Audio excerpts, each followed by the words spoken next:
Hola amigos, bendiciones. Qué bueno que están nuevamente por acá. Hoy pues estaremos estudiando el Salmo número 18, que lleva por título Dios es el Salvador soberano. Este es un salmo hermosísimo. Es un cántico de alabanza sublime desde un lugar de gran victoria. Y quería decirle que es un cántico que se considera un salmo pues largo, ya que consta de unas 50 estrofas. Solo hay 3 salmos más largos en toda la colección de David. Tenemos el número 78. Vamos a anotarlo por acá. El 78, el 89 y el famoso 119. Perdón.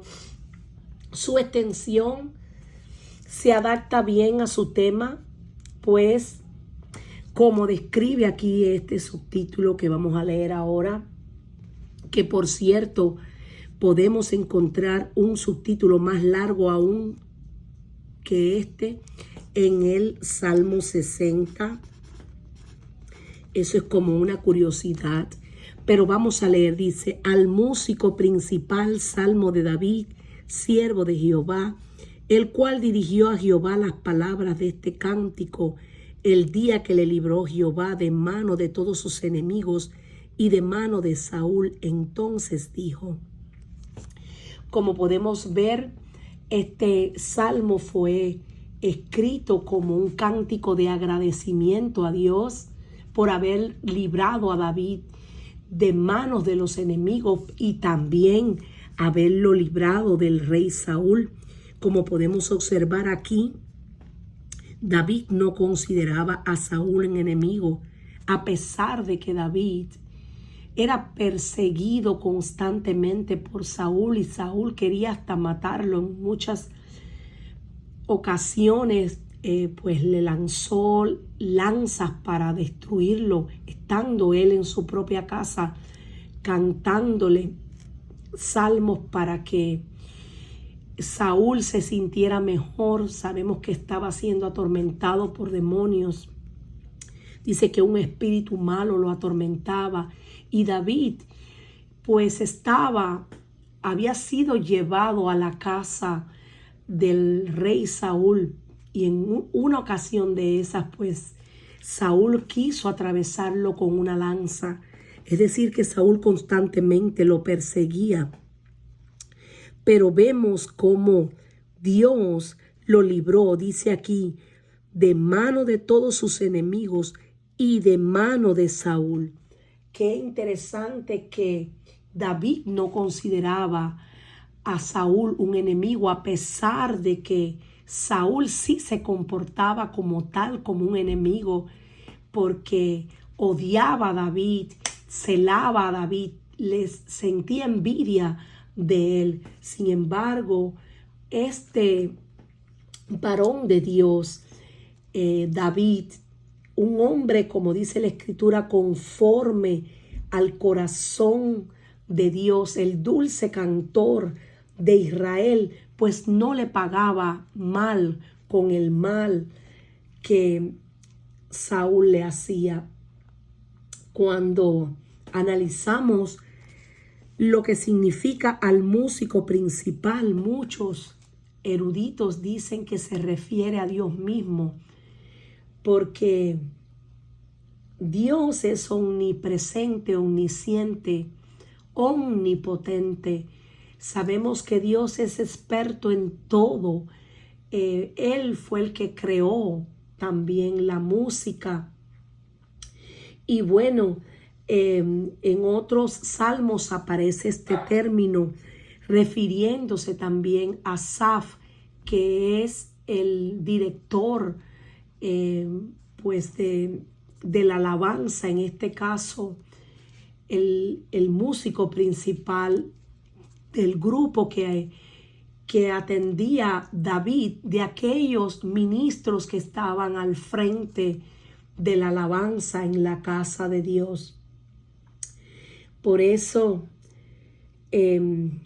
cuando analizamos esta porción que está acá, este subtítulo, nos damos cuenta de que todo el salmo fue escrito con un propósito, y el propósito era ese agradecimiento infinito de David hacia Dios por haberle libertado de sus enemigos, pero también de la mano de Saúl.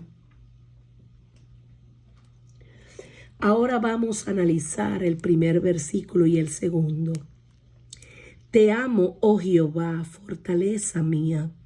Jehová, roca mía y castillo mío y mi libertador.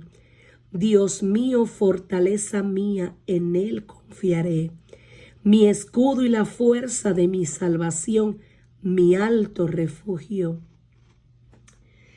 Aquí se nota claramente la declaración triunfante hecha por David en una temporada de gran victoria. David le expresa a Dios con todo su ser lo que sentía en su corazón. Por eso podía decir: te amo, Dios, te amo, oh Jehová. Es cierto que David decidió amar al Señor con todo su ser en todo tiempo, pero mucho más al saber que lo libró de una manera tan maravillosa de sus enemigos. Desde que David era pastor de ovejas, desde que él fue sacado del redil y ungido como futuro rey de Israel, había vivido unos 20 años más o menos como fugitivo, como un hombre que lo había perdido todo. Perdió su seguridad, su juventud, su familia, perdió su carrera, sus derechos, su conexión con el pueblo, incluso sus comodidades. A pesar de todo, se mantuvo firme en el Señor y Dios, y en su tiempo Dios libró a David y cumplió la promesa de su unción hecha mucho tiempo atrás. Al decir te amo, David usó una frase un tanto inusual, encontrado en otros lugares solo en sus formas intensivas. Esto generalmente expresa el amor compasivo, el amor profundo y genuino que David sentía por Dios. En hebreo significa te amaré tierna y completamente, desde la raíz, desde lo más profundo del corazón. David dijo te amo al Dios que lo liberó, no solo por rescatarlo de su prueba, sino por todo lo que Dios hizo en las pruebas y a través de ellas para convertirlo luego en lo que sería el rey de Israel. Jehová, roca mía, castillo mío y mi libertador. David sabía que esto era cierto antes, pero lo sabía por fe. Ahora lo podía decir ya desde la experiencia. Ahora más que nunca, él podía saber que ciertamente Dios era su roca, una roca que ayudaba a los judíos en muchas ocasiones, porque ellos se refugiaban en aquellos lugares. Muchos de ellos vivían entre las rocas. Podía proporcionar la sombra esencial, siempre necesaria frente a ese sol abrasador y despiadado, el calor del desierto. Por eso cuando leemos Isaías 32:2, podemos descubrir lo siguiente: y será aquel varón como escondedero contra el viento, y como refugio contra el turbión, como arroyos de aguas en tierra de sequedad, como sombra de gran peñasco en tierra calurosa. La roca podía proporcionar refugio y protección en sus grietas y hendidura, como lo describe Éxodo 33:22. Todos los que hemos leído ese pasaje nos damos cuenta cuando Moisés le pidió a Dios que le mostrara su gloria, le dijo: y cuando pase mi gloria yo te pondré en una hendidura de la peña y te cubriré con mi mano hasta que haya pasado. También en Proverbios 30:26 podemos leer lo siguiente: los conejos, pueblo nada esforzado, pero ponen su casa en la piedra. La roca podía proporcionar un lugar firme para estar de pie y luchar.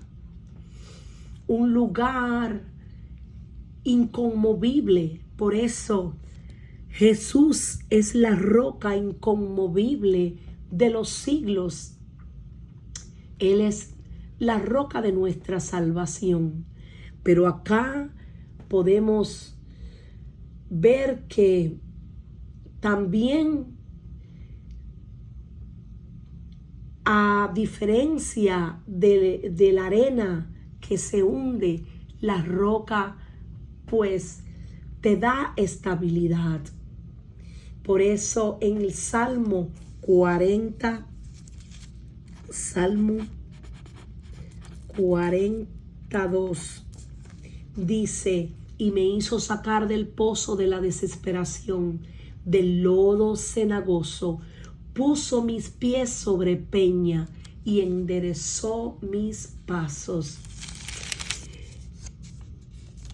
David conocía el triunfo de la fortaleza de Dios sobre una extensa prueba. Muchas personas caen bajo la insoportable duración de una larga temporada de pruebas. David estuvo cerca de hacerlo. Podemos leerlo en Primera de Samuel 27. En Primera de Samuel 27, del 29 también al 30. El hecho de que David veía a su Dios como fortaleza nos recuerda la promesa expresada más tarde por medio pues del apóstol Pablo, que nos decía: fortaleceos en el Señor y en el poder de su fuerza. Eso está en Efesios 6:10. Mi escudo y la fuerza de mi salvación, mi alto refugio. Cuando David enumera nombres honrosos de Dios, sobre nombres honrosos podemos contar 9 solo en estos primeros versículos. Tenemos la sensación de una avalancha de alabanza y emoción de parte de David. No puede decir lo suficiente sobre quién es Dios y las grandes cosas que ha hecho por David. Es revelador que David pueda hablar con tanta elocuencia acerca de su Dios y lo que Dios ha hecho por él. Por eso, en Jeremías 33, a partir del versículo 15, se extiende hasta el 17 y podemos verlo en el 22, dice lo siguiente: en aquellos días y en aquel tiempo haré brotar a David un renuevo de justicia, y hará juicio y justicia en la tierra, porque así ha dicho Jehová: no faltará a David varón que se siente sobre el trono de la casa de Israel. Como no puede ser contado el ejército del cielo, ni la arena del mar se puede medir, así multiplicaré la descendencia de David mi siervo y los levitas que me sirven. Aleluya, qué hermoso. Pero estos 9 títulos que aparecen acá: fortaleza mía, roca mía, castillo mío, mi libertador. Mi escudo, fuerza de mi salvación, mi alto refugio. Dios mío, todos estos títulos tienen cada uno un significado. Su fortaleza indica un lugar de refugio, seguridad y una posición segura. Su roca indica un lugar de resguardo, seguridad y una posición firme. Su castillo, un lugar de fortaleza y seguridad. Su libertador, el que le abrió una vía de escape. Su Dios fuerte, no solo el Rey de la adoración, sino el que pone fuerza en nuestra alma, porque Él es la fuente de nuestro origen. Su escudo, que defiende tanto su cabeza como su corazón. Su fuerza, es decir, su defensa. Su alto refugio, su torre fuerte o lugar donde podía ver desde un punto alto a un enemigo a gran distancia para estar protegido del adversario. Cuando se dio cuenta de que el objeto de su adoración era tal como lo ha señalado en estos nuevos puntos anteriores, no es de extrañar que David resuelva invocar a Dios. No es de extrañar que en consecuencia espere ser salvo de sus enemigos, porque ¿quién puede destruir a aquel a quien Dios se proponga salvar? Ciertamente Dios es nuestro único, suficiente Salvador, nuestro verdadero y único Dios, nuestro Redentor por excelencia. David clamó a Dios desde tiempos de intensa crisis. Ahora clama a Dios con la misma fuerza para alabarlo por su liberación. Es triste decir que son mucho más apasionados al pedir ayuda que al dar gracias. Es decir, muchas veces pedimos ayuda, pero nos olvidamos de dar gracias. David no se olvidó. David era un hombre agradecido. Por eso, cuando leemos, decía, invocaré a Jehová, quien es digno de ser alabado, y seré salvo de mis enemigos. David sabía que el único digno de adoración era Dios. Por eso lo invocaba, porque sabía que también la liberación venía de él. Me rodearon ligaduras de muerte, torrentes de perversidad me atemorizaron, ligaduras del Seol me rodearon, me tendieron lazos de muerte.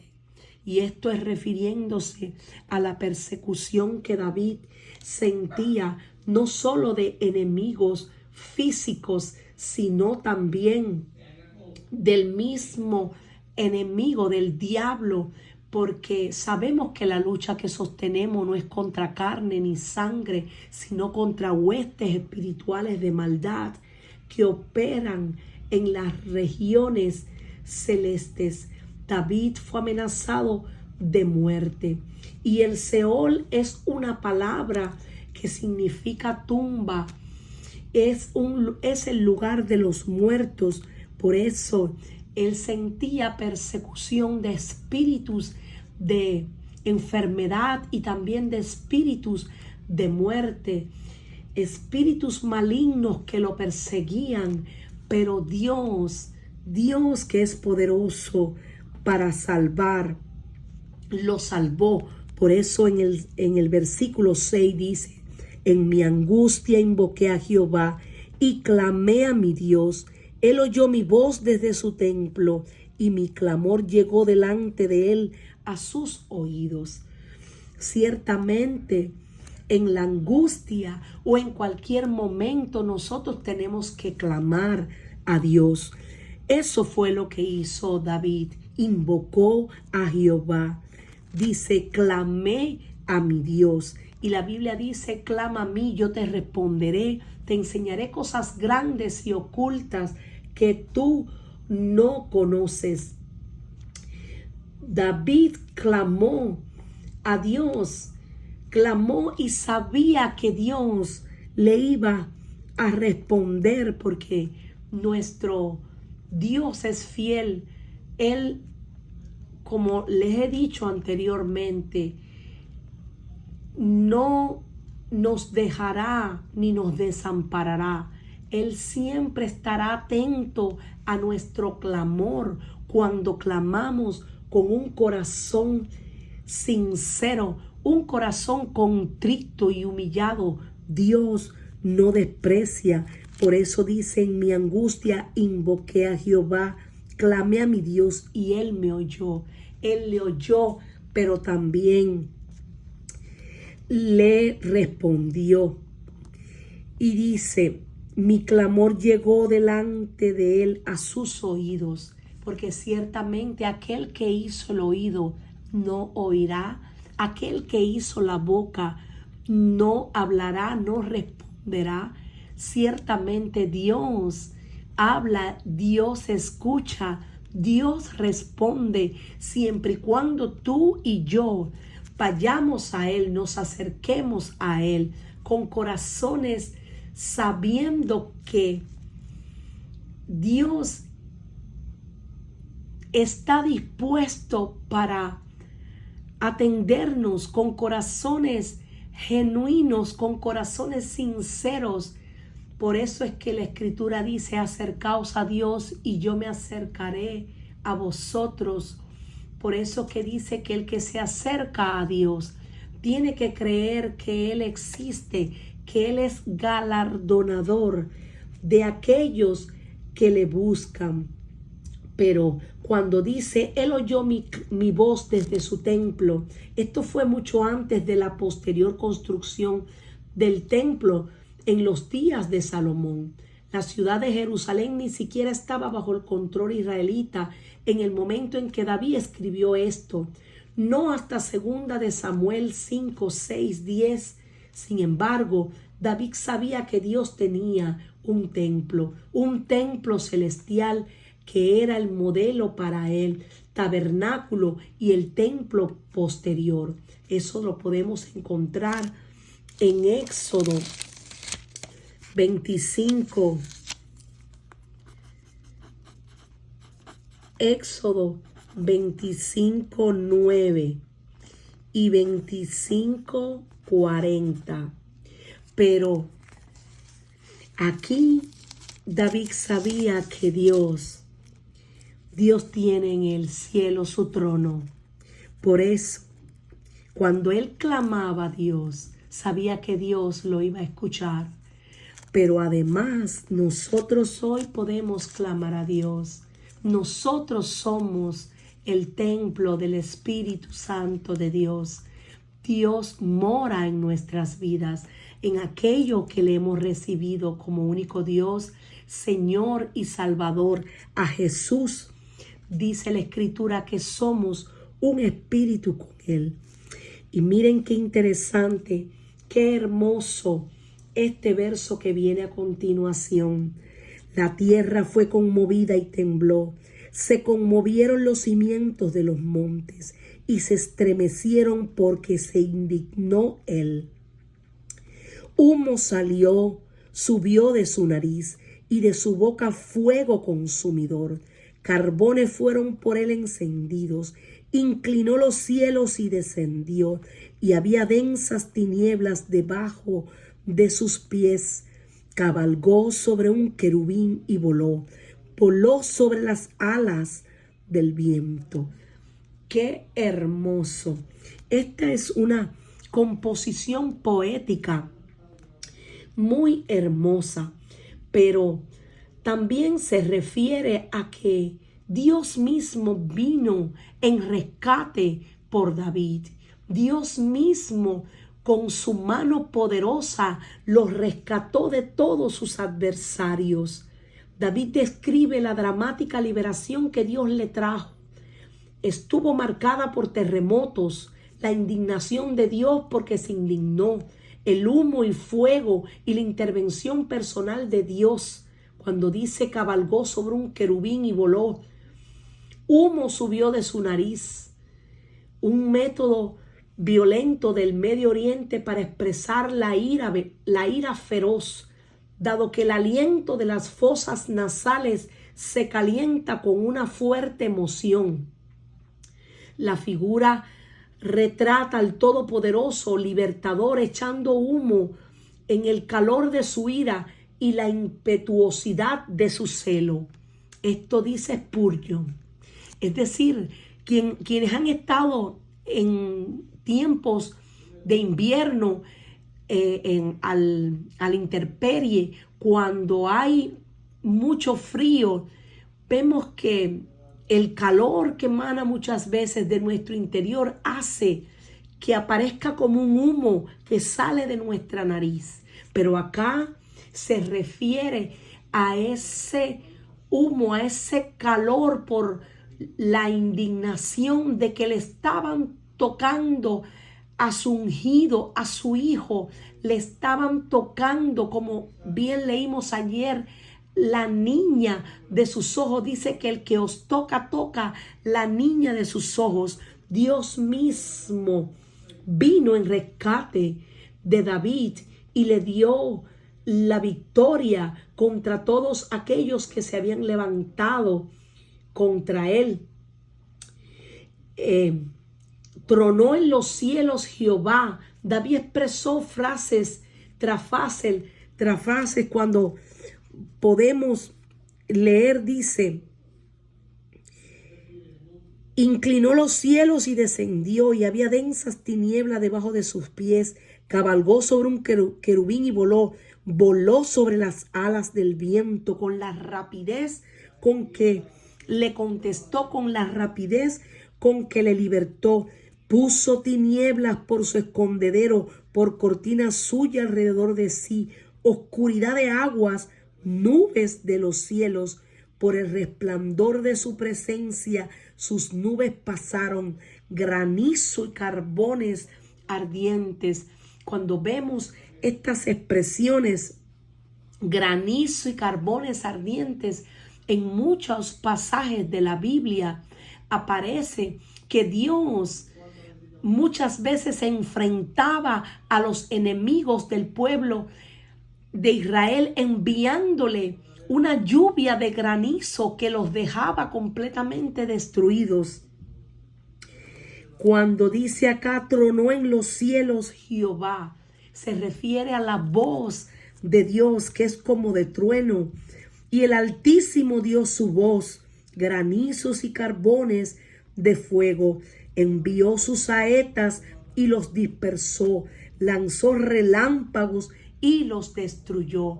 Dios mismo iba delante, destruyendo a todos aquellos adversarios. David podía experimentar esa liberación de una forma palpable, de una forma real. En medio de sus pruebas, David tuvo muchas razones y ocasiones para preguntarse dónde estaba la mano liberadora de Dios. Pero David sabía que Dios lo iba a libertar. Él tenía esa confianza, aunque hubo un momento de su vida en el que dudó, como nos pasa muchas veces, que no es que dudemos de Dios, es que dudamos en que la respuesta pueda venir en el momento que tal vez la necesitamos. Pero Dios nunca se tarda, Dios nunca se adelanta. Por eso dice el versículo 15, entonces aparecieron los abismos de las aguas y quedaron al descubierto los cimientos del mundo. A tu reprensión, oh Jehová, por el soplo del aliento de tu nariz. por el soplo del aliento de su nariz. David sentía muchas veces que se estaba ahogando cuando la mano fuerte de Dios lo sacó de las muchas aguas, como un hombre atrapado en una inundación. David sabía que sus enemigos eran demasiado fuertes para él, pero que Dios podía librarlo. Algunos no verán la mano de Dios, pero les aseguro, hermanos, que los que han sido librados de las aguas profundas la verán. Su experiencia nos enseña que Dios está con nosotros. Dios siempre está con nosotros, con aquellos que le amamos. La experiencia que David tenía era una experiencia que realmente él vivió. No fue algo que él se imaginó, fue algo real, porque nuestro Dios es real. Por eso me sacó, dice acá, envió desde lo alto, me tomó, me sacó de las muchas aguas. Dice la escritura, pasarás por las aguas y no te anegarás. Y si por los ríos y no te ahogarás, pasarás por el fuego y no te quemará, ni la llama arderá en ti. Me libró de mi poderoso enemigo y de los que me aborrecían, pues eran más fuertes que yo. Me asaltaron en el día de mi quebranto, mas Jehová fue mi apoyo. Me sacó a lugar espacioso, me libró porque se agradó de mí. Qué hermoso saber que Dios se había agradado de David, se había agradado de saber que David andaba en rectitud, andaba en integridad. Por eso podemos decir que David quiso decir esto de dos maneras. Primero, Dios se agradó de David en el sentido de que lo eligió y lo puso. Y puso su maravillosa misericordia. Esto podemos leerlo en el Salmo 17:7. Puso su misericordia sobre él. Segundo, se agradó de David porque vivió una vida justa, como se explica en algunos de los versículos que ya hemos estado leyendo anteriormente. Dios lo liberó del pecado. Dios lo liberó. Y esa liberación también nos alcanza a nosotros. Dios nos libra de toda especie de mal cuando nosotros clamamos a Él, cuando nosotros andamos en rectitud, cuando nosotros queremos agradarle a Él. No es posible decir muchas veces cuánto se deleita en nosotros, pero aquí vemos que David podía decir esto con propiedad porque él guardaba para Dios, se guardaba en santidad. Por eso él decía, Jehová me ha premiado conforme a mi justicia, conforme a la limpieza de mis manos, me ha recompensado.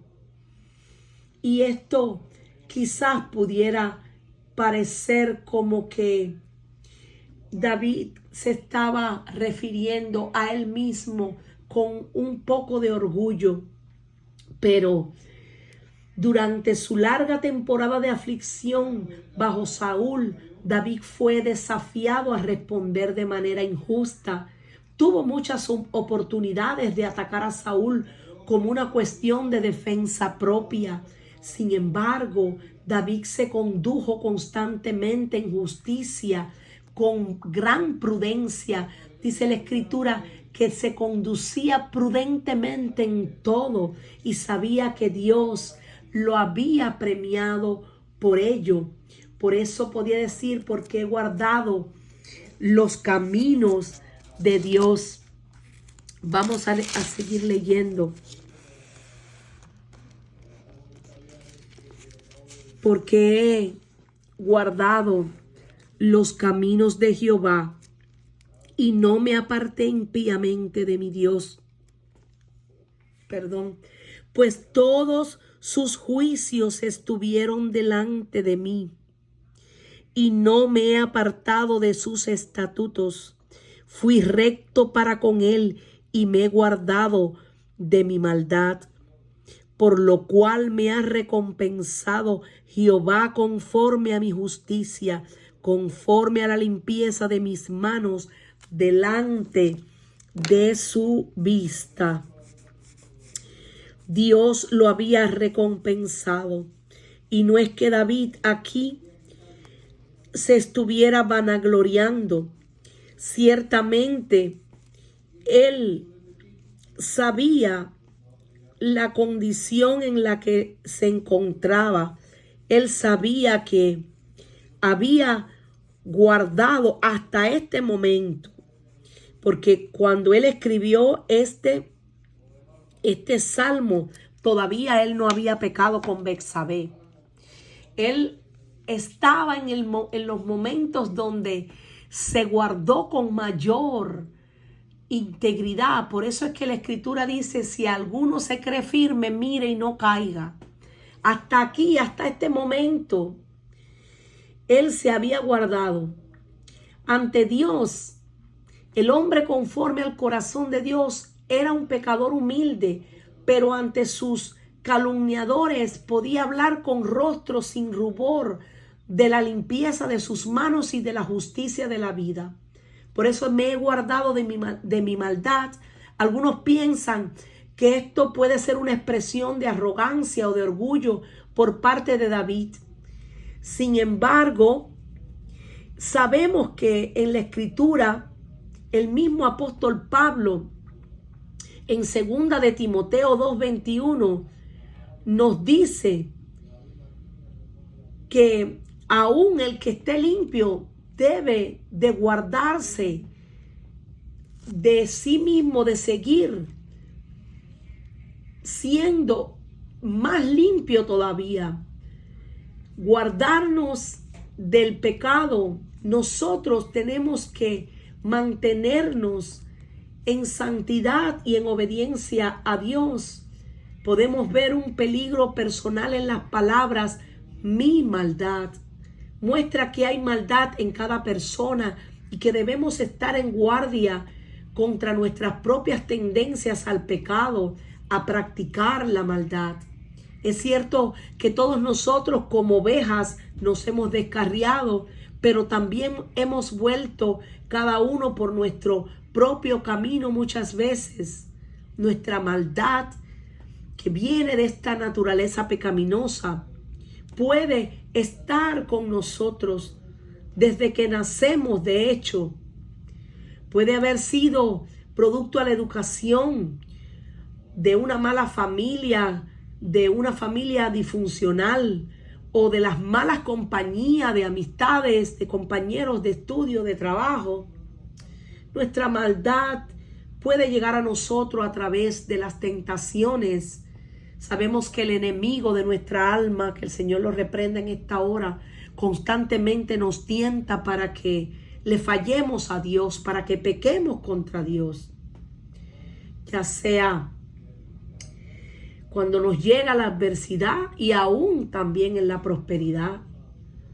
Incluso hasta en las bendiciones nosotros tenemos que tener cuidado. Estas palabras de David también nos hablan de un guardia especial. David estaba decidido a guardarse de toda su maldad. Uno puede objetar, sin embargo, que David no se guardó, como bien les dije, de su maldad en todo el tiempo. Hubo un momento en que por su debilidad él pecó. Él pecó contra Betsabé, pero también pecó contra Urías.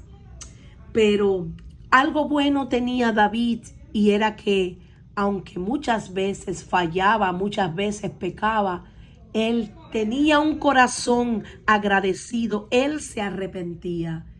Por eso David resistía la tentación notablemente. Él resistía y hacía lo posible por agradarle a Dios.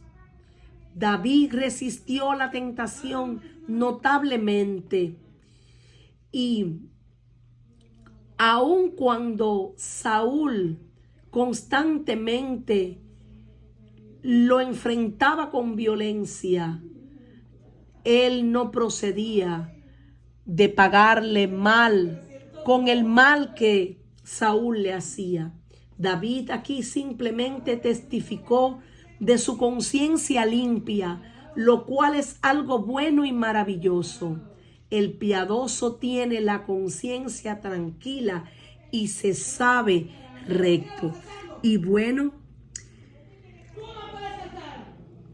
perdonen que es que el perrito de la casa se dio un golpe en la pierna y ha estado lastimado y bueno, ellos están allá afuera ahora viendo cómo el perrito salta y cómo el perrito corre con la patita que está como un poco, pues, ustedes saben, cuando uno se hace un esguince y el Mupi pues le pasó eso y tuvimos que llevarlo al doctor. Y ellos están ahora todos en la sala. Ya yo lo vi, por eso es que estoy haciendo el estudio.